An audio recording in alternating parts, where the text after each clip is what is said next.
त्या बंगल्याबद्दल सांगण्यासारखं बरंच काही माझ्याकडे आहे, पण मी ते आता सांगणार नाही, कारण हे पुस्तक जंगल कथांचं आहे. निसर्गाच्या कायद्याच्या कक्षेबाहेरल्या गोष्टी यात टाकणं योग्य दिसणार नाही. दुसऱ्या दिवशीची सकाळ मी आसपासच्या फळबागांमध्ये चहाच्या मळ्यांमध्ये भटकंती करण्यात आणि झऱ्यावर अंघोळ करण्यात घालवली. दुपारी चंपावतवरून तहसीलदार परत आला तेव्हा त्याला सुरक्षित आलेलं पाहून मला हायसं वाटलं.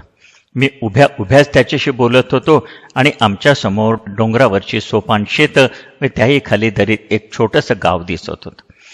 मी खाली या गावाकडे बघत असतानाच मला दिसलं की एक माणूस गावाच्या बाहेर पडलाय आणि डोंगर चढून आमच्याच दिशेने येतोय. जसा तो थोडा जवळ आला तसं मला कळलं की तो चालता चालता मध्ये मध्ये धावतो आहे. याचा अर्थ कोणती तरी तातडीची बातमी देण्याकरता तो इथे येत असणार हे मी ओळखलं. लगेच परत येतो असं तहसीलदाराला सांगून मी धावत पळतच डोंगर उतरायला सुरुवात केली. मी येत असलेला पाहताच तो माणूस श्वास घेण्यासाठी जरा थांबला, खाली बसला. हाकेच्या अंतरावर आल्यावर त्याने मला ओरडून सांगितले की लवकर या साहेब, वाघाने आत्ताच एका मुलीला ठार मारले. मी त्याला तिथे बसायला सांगून परत बंगल्याकडे पळत गेलो. घाईघाईने रायफल आणि थोडी काडतुसं घेता घेता मी तहसीलदाराला ही बातमी सांगितली आणि माझ्या मागोमाग त्या गावात यायला सांगितलं. मला बातमी सांगायला आलेला माणूस अशा काही लोकांपैकी होता की ज्याचं तोंड व पाय एकाच वेळी कामच देऊ शकत नव्हतं. बोलण्यासाठी तोंड उघडलं की तो एकदम जागच्या जागी उभा राहायचा व धावायला लागला की त्याची वाचा बंद व्हायची. त्यामुळे मी त्याला तोंड बंदच ठेवून पुढे चालत रस्ता दाखवायला सांगितलं. गावात उत्तेजित अवस्थेतले पुरुष, बायका व मुलं आमची वाट पाहत होते. अशा प्रसंगामध्ये नेहमी जसं होतं तसंच इथेही झालं. सर्वजण एकदम एकाच वेळी बोलायला लागले. त्यातला एक माणूस सर्वांची गडबड शांत करण्याचा निष्फळ प्रयत्न करत होता. मी त्याला जरा बाजूला नेलं आणि नक्की काय झालंय ते तपशीलवार व्यवस्थित सांगण्याची विनंती केली. गावापासून फरलांगभर अंतरावर डोंगराच्या थोड्या चढावावर असलेल्या काही ओकच्या झाडांकडे बोट दाखवून त्यानं सांगितलं की 10-12 माणसं या झाडाखाली सरपणासाठी काटक्या गोळा करीत असताना अचानक हा वाघ आला व त्यांच्यातल्या 16-17 वर्षाच्या मुलीला त्यानं पकडलं.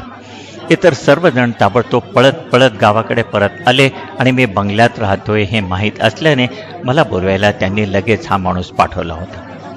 त्या माणसाची बायको सरपण गोळा करणाऱ्यापैकी एक होती. तिने डोंगराच्या कडेला एका झाडाखाली बोट टाकून बरोबर त्या मुलीवर कोणत्या ठिकाणी हल्ला झाला ते दाखवलं. त्यांच्यापैकी कोणीच वाघ त्या मुलीला कोणत्या दिशेने घेऊन जातोय ते बघण्याचा प्रयत्न केला नव्हता. अजिबात आवाज न करण्याबद्दल आणि मी परत येईपर्यंत गावाच्या बाहेर पाऊलही न टाकण्याबद्दलचा आदेश देऊन मी त्या झाडाच्या दिशेने निघालो. या ठिकाणी जरा मोकळी जागा होती आणि इतक्या उघड्यावर वाघाच्या आकाराचं जनावर कोणालाही न दिसता कसं काय येऊ शकलं हा एक गहन प्रश्नच होता. त्या मुलीच्या तोंडातून गुदमरल्यासारखा आवाज येईपर्यंत कोणाला काहीही कळालं नव्हतं. त्या मुलीला जेथे मारण्यात आलं होतं तिथे रक्ताचं थारोळं साचलं होतं व या लाल भडक रंगाच्या पार्श्वभूमीवर तिच्या गळ्यातल्या तुटलेल्या माळेतले निळे मणी विखुरले होते. इथून त्या रक्ताचा माग डोंगराच्या कडेकडेने वळसा घालून पलीकडे गेला होता. वाघिणीचे माग स्पष्टच दिसत होते. एका बाजूला त्या मुलीचं डोकं लोंबकळत होतं, त्या बाजूला रक्ताचा माग होता, तर दुसऱ्या बाजूला तिचे पाय जमिनीला घासत गेल्याच्या खुणा होत्या. तसंच पुढच्या डोंगरावर अर्ध्या मैलावर मला त्या मुलीची साडी सापडली व डोंगराच्याच एका वळणावर तिचा परकरही सापडला. या वेळेलाही वाघिणीच्या तोंडात नग्न शरीर होतं, पण नशीब इतकंच की या वेळेला ते मृत झालेलं होतं. या ठिकाणी हा माग ब्लॅक थॉर्नच्या दाट झुडपातून गेला होता आणि त्याच्या काट्यावर त्या मुलीचे केस अडकले होते. त्या पलीकडे खाच खुजलीचं जाळं होतं, त्यातून वाघीण तर पुढे गेली होती, पण मला मात्र ते टाळण्यासाठी वळसा घालून जायला लागणार होतं. बाजूला वाट आहे का हे मी बघत असताना माझ्या मागे मला पावलाचे आवाज ऐकायला आले. वळून मागे बघतो तर रायफल हातात घेऊन एक माणूस माझ्याकडेच येत होता. मी परत येईपर्यंत गाव सोडायचं नाही अशी सक्त ताकीद देऊन सुद्धा तू का आलास असं मी विचारल्यावर तो म्हणाला, तहसीलदार साहेबांचा हुकूम आहे साहेब आणि तो मला पाळावाच लागेल. आता वाद घालत बसायला वेळ नव्हता आणि तो तर हुकमाची ताबेदारी करणारच होता. त्यामुळे मी त्याला त्याचे जड बूट काढून ठेवून माझ्या अगदी मागून यायला सांगितले व अधेमध्ये मागे नजर ठेवायला सांगितलं. मी पातळ मोजे, शॉर्ट्स व रबरी तळाचे बूट घातले होते. आता खास खुजलीचं ते बेट टाळून जाणं शक्य दिसत नव्हतं, त्यामुळे मी तसाच घुसलो. या खास खुजलीच्या पट्ट्यानंतर मात्र माग एकदम डावीकडे वळून डोंगर उतारावरून बाजूच्या दाट रानातून गेला होता आणि 100 यार्ड पुढे एका नाल्यातून एकदम खोल उतरत गेला होता. इथून जाताना वाघिणीला बरीच अडचण आली असावी, कारण कित्येक ठिकाणी तिच्या पावलाखालची माती आणि दगड ढासळून गेल्याचं दिसत होतं. नाल्यातून आम्ही तसेच पुढे 500-600 यार्ड गेलो असू एव्हाना माझा सोबती अधिक अस्वस्थ होऊ लागला होता.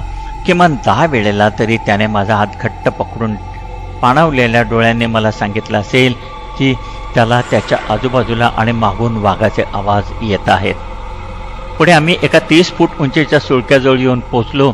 आता मात्र नरभक्षक वाघाच्या शिकारीचा अनुभव माझ्या सोबत्याच्या अगदी सहनशक्तीपलीकडे गेला होता.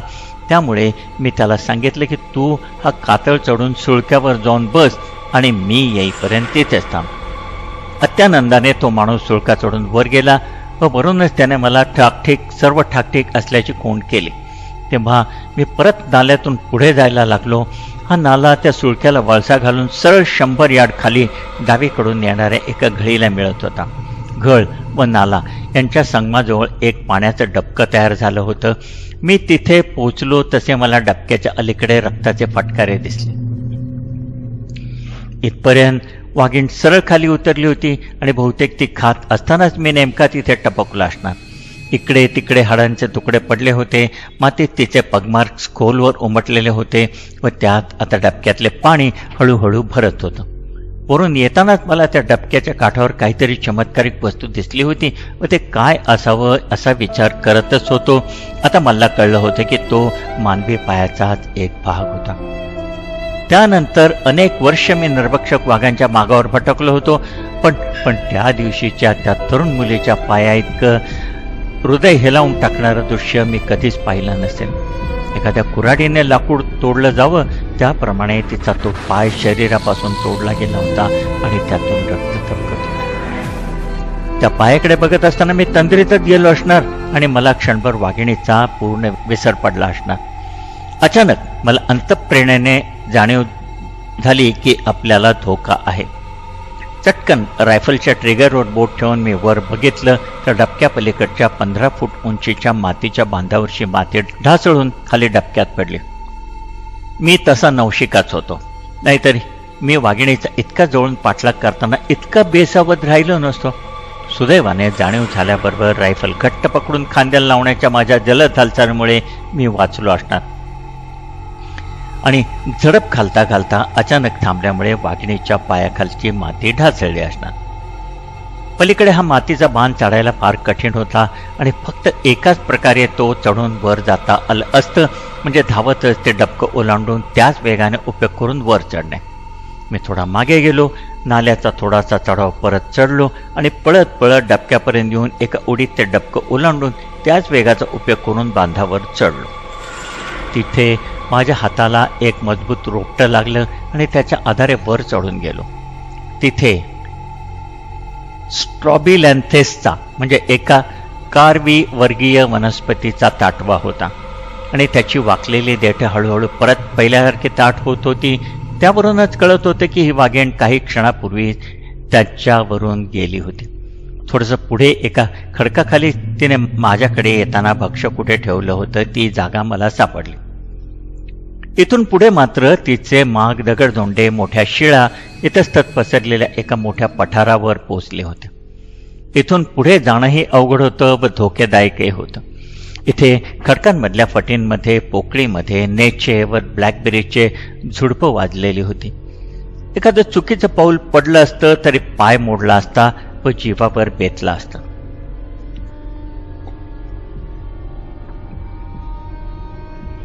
अशा परिस्थितीत माझी वाटचाल अतिशय धीम्या गतीने होऊ लागली आणि याचा फायदा वाघिणीला मिळत होता.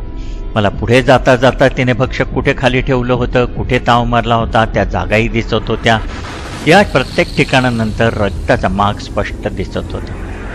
हा तिचा 436वा बळी होता आणि तिला खाताना व्यत्यय येण्याचा अनुभव काही नवीन नव्हता. पण तिचा इतका सातत्यपूर्ण पाठलाग होण्याची पहिलीच वेळ असावी आणि आता तिने यावर तिची नाराजी दाखवायला सुरुवात केली होती. अगदी जवळून येणारं वाघाचं गुरगुरणं म्हणजे काय प्रकरण असतं हे कळून घ्यायचं असेल तर मी ज्या परिस्थितीत होतो ती परिस्थिती डोळ्यासमोर आणायचा प्रयत्न करा. कित्येक एकर पसरलेलं दगडधोंड्यांनी भरलेलं खडकाळ पठार, त्यात वाढलेली झाडाझुडपं, त्यात लपलेल्या खड्ड्यात पाय जाऊन मुरगळू नये म्हणून पावलागणित घ्यावी लागणारी काळजी आणि इतक्या असहाय्य परिस्थितीत असताना अगदी जवळून येणारा वाघिणीच्या गुरगुरण्याचा भीतीदायक आवाज. उबदार खोलीत बसून आरामात ही गोष्ट वाचताना कदाचित माझी मानसिक अवस्था तुम्हाला कळणार नाही. गुरगुरण्याचा आवाज आणि केव्हाही हल्ला होण्याची शक्यता, त्यामुळे मी जरी घाबरलो असलो तरी त्यामुळे मला दिलासा मिळत होता. कारण जर वाघिणीचा संयम सुटला व तिने माझ्यावर हल्ला करायचं ठरवलं तर मला माझी संधी मिळणार होतीच. पण तिने ज्या वेदना सर्वांना दिल्या होत्या त्या वेदनांचा हिशोबही चुकता होणार होता. हे गुरगुरणं म्हणजे फक्त नाराजी व्यक्त करण्यासारखं होतं. पण जेव्हा तिला कळलं की त्यामुळे मी दूर जाण्याऐवजी अजून जवळ येतोय तेव्हा मात्र तिने गुरगुरणं थांबवलं. मी या वाघिणीचा पाठलाग करायला सुरुवात केल्यापासून जवळजवळ 4 तास झाले होते. मला तिची हालचाल बऱ्याच वेळा जाणवली होती पण ती मात्र मला दिसली नव्हती. आता मात्र समोरच्या पहाडावर चढणाऱ्या सावल्यांकडे पाहिल्यावर मला जाणवलं की अंधार पडायच्या आत गावात पोचायचं असेल तर आता लगेच मागे वळायला हवं. ज्या दुर्दैवी मुलीचा पाय त्या डबक्याजवळ पडला होता ती हिंदू होती आणि दहनविधीसाठी तिच्या शरीराचा थोडा तरी भाग परत नेणं गरजेचं होतं. त्यामुळे त्या ठिकाणाहून जाताना डबक्याजवळच्या बांधावरच मी एक खड्डा खणला आणि त्या खड्ड्यात तो पाय पुरून टाकला. मला परत येताना पाहिल्याबरोबर सुळकावर बसलेला माझ्या सोबत्याचा जीव भांड्यात पडला. माझी बऱ्याच वेळाची अनुपस्थिती आणि वाघिणीचं गुरगुरणं यामुळे कदाचित या वाघिणीने अजून एक बळी मिळवला असणार याबद्दल त्याची खात्री पटली होती आणि त्याने आता माझ्याकडे स्वच्छ तशी कबुली दिली होती. त्याची चिंता एकच होती की त्याला परत गावाकडे एकटं जायचं आणि ते कसं जायचं. मगाशी त्या नाल्यातून येताना मला असं वाटलं होतं की हातात बंदूक असलेल्या पण खूप घाबरलेल्या माणसांच्या पुढून चालणं अतिशय धोकादायक आहे. पण आता त्याच्या मागून चालत असताना जेव्हा तो एका ठिकाणी घसरून पडला व त्याच्या बंदुकीच्या नळीचं तोंड कुठे आहे ते मी पाहिलं तेव्हा माझं मत उलटं झालं. त्या दिवसापासून मी स्वतःसाठी नियमच बनवून टाकला, अपवाद फक्त इबॉट्सनचा, की नरभक्षक वाघाच्या मागावर असताना कोणत्याही परिस्थितीत एकट्यानं जायचं. कारण जर तुमच्याबरोबरचा माणूस निशस्त्र असेल तर त्याचं संरक्षण करणं अवघड जातं आणि जर त्याच्याकडे बंदूक असेल तर तुमचं स्वतःचं संरक्षण करणं अवघड जातं. नाल्याचा चढ चढून डोंगर माथ्यावर आलो. इकडेच त्या माणसाने त्याचे बूट झाडाखाली लपून ठेवलेत. मी शांतपणे सिगरेट पिण्यासाठी व उद्याच्या योजनेचा विचार करण्यासाठी एका खडकावर बसलो. ती वाघीण आज रात्रीच उरल्या सुरल्या भक्ष्याचा फडशा पाडणार आणि उद्या दिवसभर त्या खडकाळ भागातच पडून राहणार हे नक्की होतं. ती त्या भौगोलिक प्रदेशात होती, त्या ठिकाणी गुपचूप लपतछपत तिच्यापर्यंत पोहोचणं अशक्य होतं. आणि हे करत असताना तिला बिचकवलं असतं तर ती हा भाग सोडून कायमची गेली असती आणि नंतर तिच्याशी कायमचा संपर्क तुटला असता. अशा परिस्थितीत हकारा घालणे हाच एकमेव उपाय उरला होता. अर्थात मी पुरेशी माणसं जमवू शकलो तर. पहाडाच्या रांगांनी तयार झालेल्या एका भव्य अँफी थिएटरच्या दक्षिण टोकावर मी आता बसलो होतो. आसपास कुठेही मनुष्यवस्ती नव्हती. डोंगर रांगांमध्ये पश्चिमेकडून एक ओहळ मार्ग कापत कापत खोऱ्यात उतरत होता. पूर्व बाजूला हा ओहळ एका खडकाला धडकून उत्तरेला वळला होता आणि एका अरुंद चिंचोळ्या खिंडीतून अँफी थिएटरच्या बाहेर पडला होता. माझ्यासमोर 200 फूट उंचीचा डोंगर संपूर्ण कोरट्या गवताने आच्छादला होता. पलीकडे पाईनची झाडं होती. माझ्या पूर्वेकडचा पहाड तर नुसता उभ्या कातळाचा होता.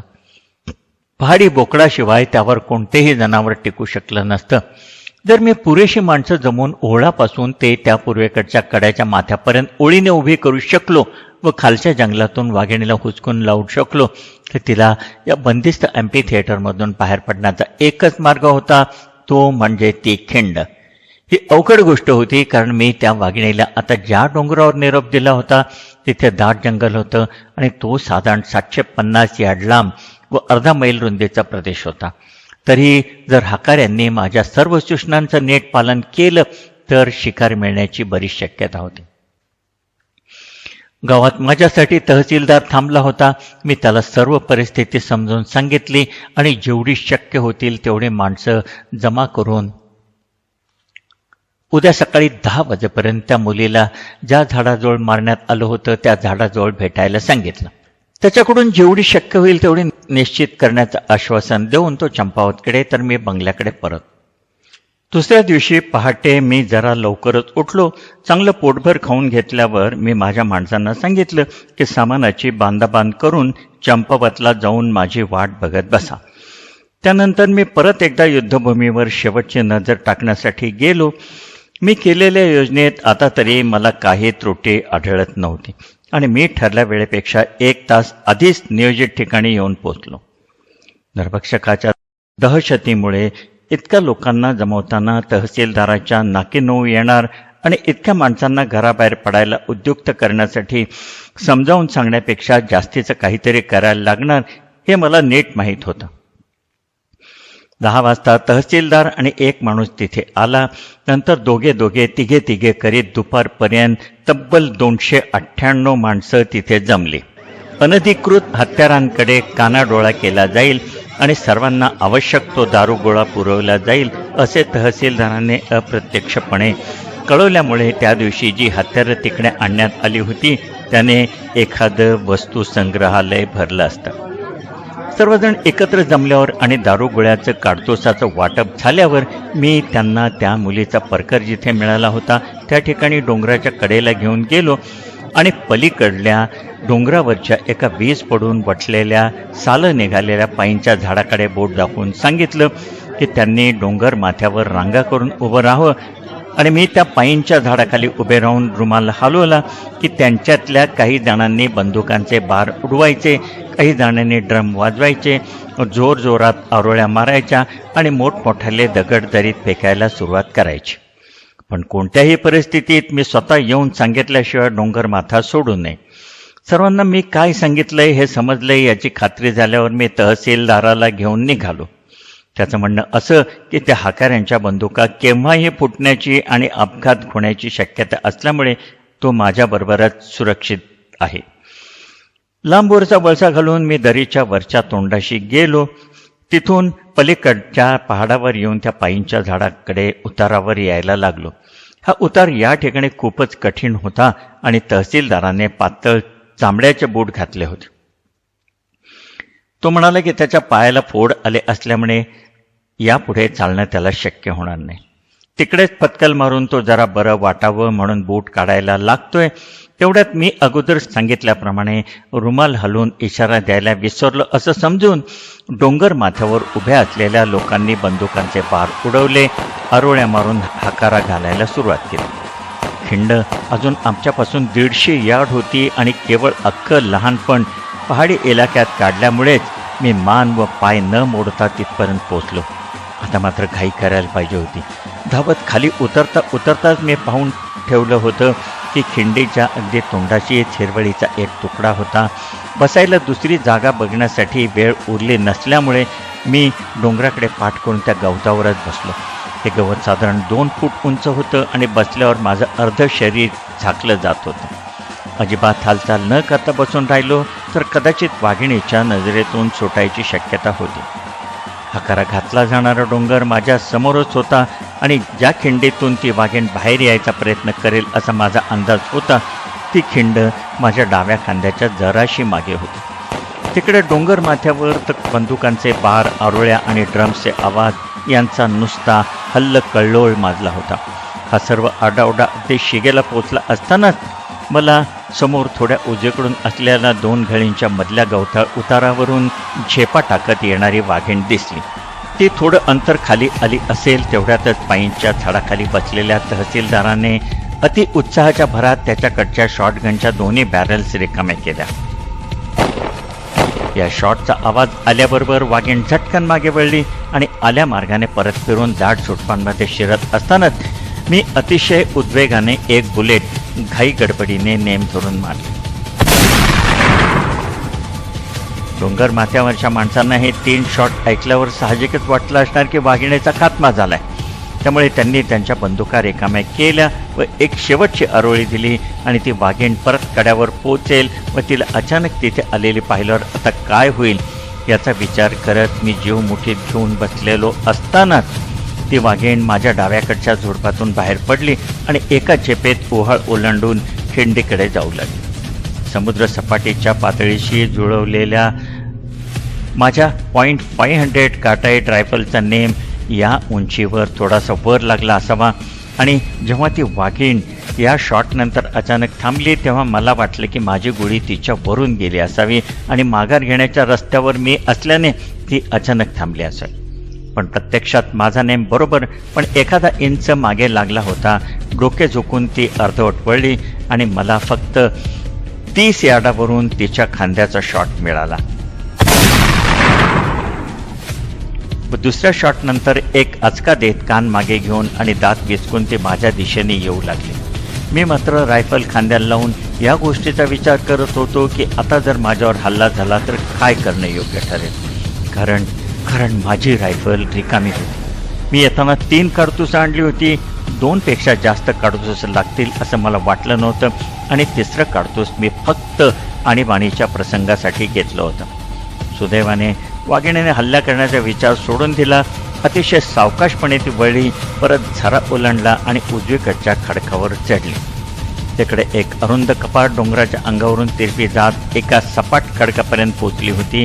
हा खडक जिथे कड्याला मिळत होता तिथे एका झुडपाने मूळ धरलं होतं. तिथपर्यंत गेल्यावर वाघिणीने त्या झुडपांच्या फांद्या चावायला सुरुवात केली. आता खबरदारीचे उपाय वगैरे सर्व काही विसरून मी सरळ जोरात ओरडून तहसीलदाराला त्याची बंदूक घेऊन यायला सांगितलं. यावर मला एक लांबलचक उत्तर आलं, पण मला शेवटच्या पाय या शब्दापलीकडे काहीही ऐकायला आलं नाही. शेवटी माझी रायफल खाली टाकून मी धावतच वर चढलो. त्याच्या हातातून बंदूक खेचकावून परत आलो. मी झराजवळ पोचलो असतानाच वाघिणीने झुडूप सोडलं आणि पुढे आलेल्या खडकावरून चालत माझ्याकडे यायला लागली. माझ्यापासून 20 फुटावर आली असताना मी ती बंदूक खांद्याला लावली आणि मला धक्काच बसला. तिच्या नळ्या व दस्ता यामध्ये काही सेंटीमीटरची फट होती. मग अशी 2 शॉट मारल्यावर बंदुकीचा स्फोट वगैरे झाला नव्हता. आताही तो होणार नाही अशी आशाच करणं तेवढं माझ्या हातात होतं. पण शॉट नंतर बसणाऱ्या दणक्यामुळे माझ्या डोळ्याला इजा होण्याची शक्यता होती. काहीही असो, धोका तर आता पत्करायलाच पाहिजे होता. त्यामुळे माशी म्हणून नळीच्या वरच्या लावलेल्या मोठ्या मण्याला तिच्या चेहऱ्यासमोर आणून मी चाप ओढला. माझा हात हल्ला की अगदी 20 फुटावरचा नेमसुद्धा अचूक लागण्याची त्या रायफलची क्षमता नव्हती हे मला माहीत नाही. पण गोळी तिच्या तोंडावर न बसता पंजावर बसली. नंतर मला ते छर्रे तिच्या नकाखाली सापडले. सुदैवाने ती त्यावेळी शेवटच्या घटका मोजत होती. पायावर बसलेल्या गोळीमुळे ती फक्त पुढे कलली आणि एका खडकावर तोंड टेकवून ती शांत झाली. वाघीण डोंगर उतरून खिंडीकडे येत असल्याच्या क्षणापासून माझ्या मनात हकाऱ्यांचा विचार आला नव्हता. आता जोरजोरात ओरडण्याचे आवाज ऐकून मला त्यांच्या अस्तित्वाची जाणीव झाली.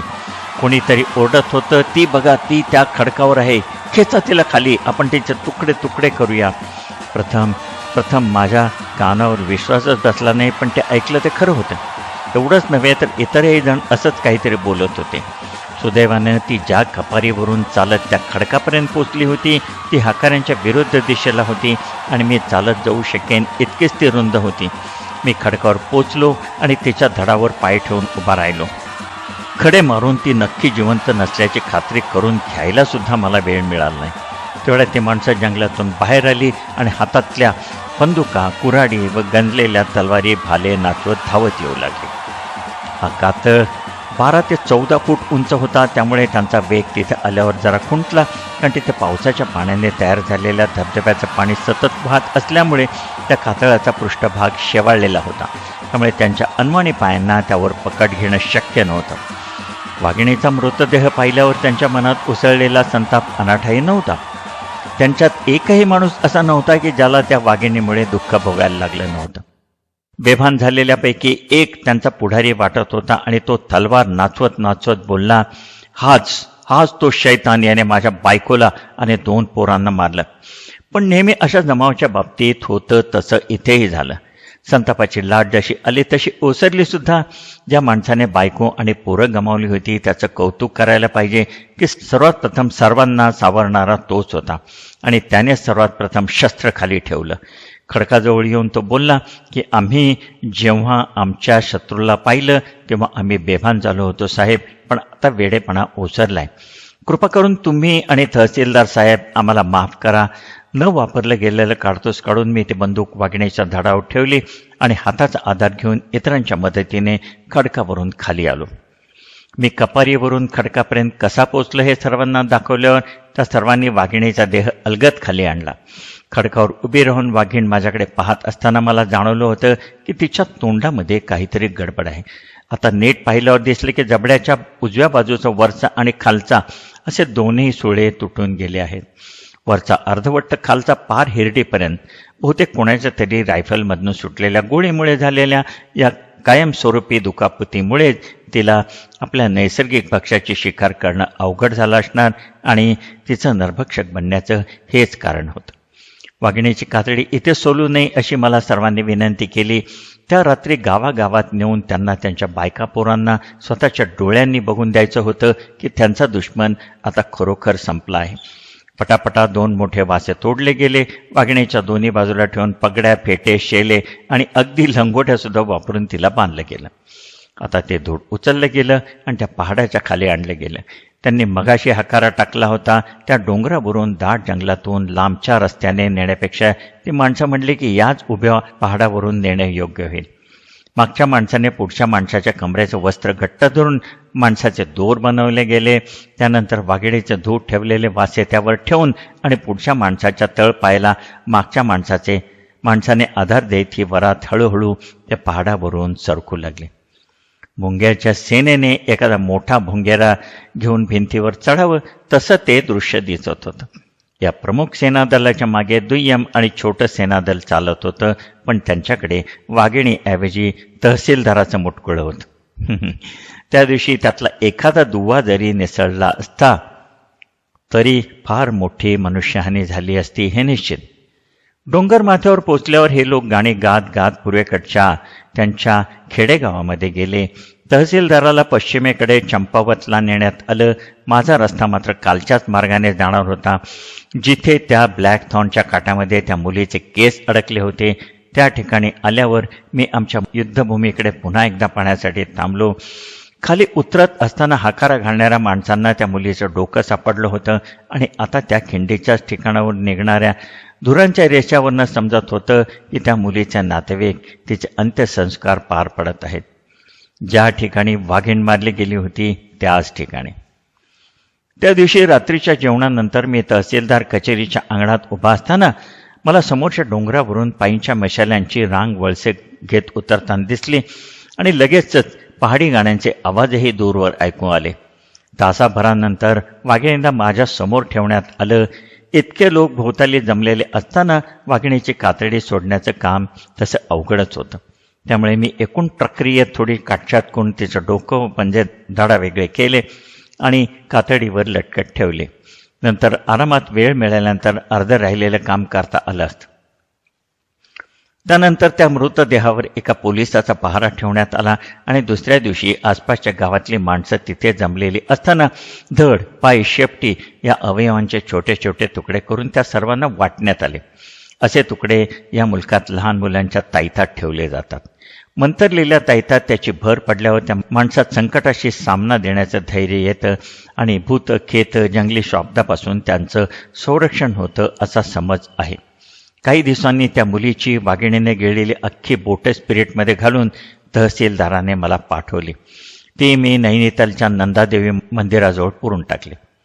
माझं स्किनिंग चालू असताना तहसीलदार आणि त्याचा नोकर वर्ग आसपासच्या गावातल्या मुखियांना व जाणत्या माणसांना घेऊन चंपावत बाजारच्या व्यापाऱ्याच्या मदतीने दुसऱ्या दिवशीच्या मेजवानीची आणि नाचगाण्याच्या कार्यक्रमाची तयारी करत होते. या कार्यक्रमाचं अध्यक्षपद मी भूषवणं अपेक्षित होतं. वाघिणीने लादलेल्या संचारबंदीमुळे गेले 4 वर्ष बंद झालेल्या रस्त्यावरून वाटावरून आता जायला मिळणार या आनंदात शेवटचा माणूस जेव्हा तिथून निघाला तेव्हा मध्यरात्र झाली होती.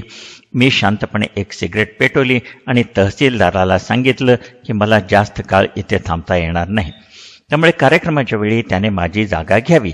एवढे बोलून मी व माझी माणसं आमच्या 75 मैलाच्या प्रवासाला सुरुवात केली.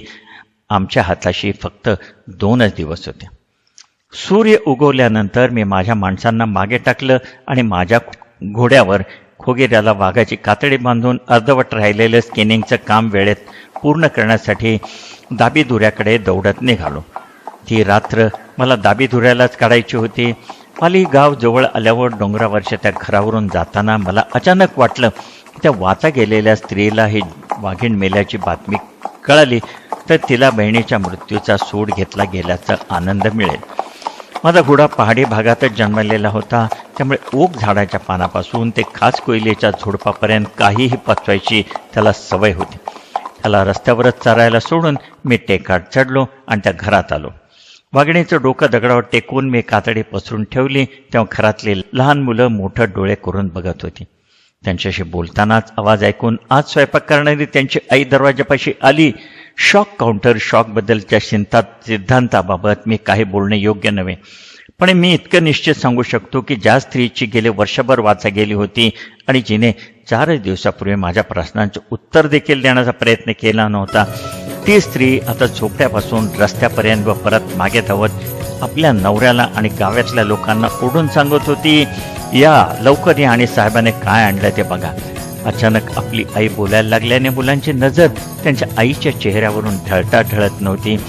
माझ्यासाठी आणला गेलेला चहा पीत पीत मी वाघिणीच्या शिकारीची सर्व कथा त्यांना सांगितली आणि तासाभरानंतर परत रस्त्याला लागलो. जवळजवळ अर्ध्या मैलापर्यंत मला पालीच्या लोकांचे निरोपाचे आवाज ऐकायला येत होते.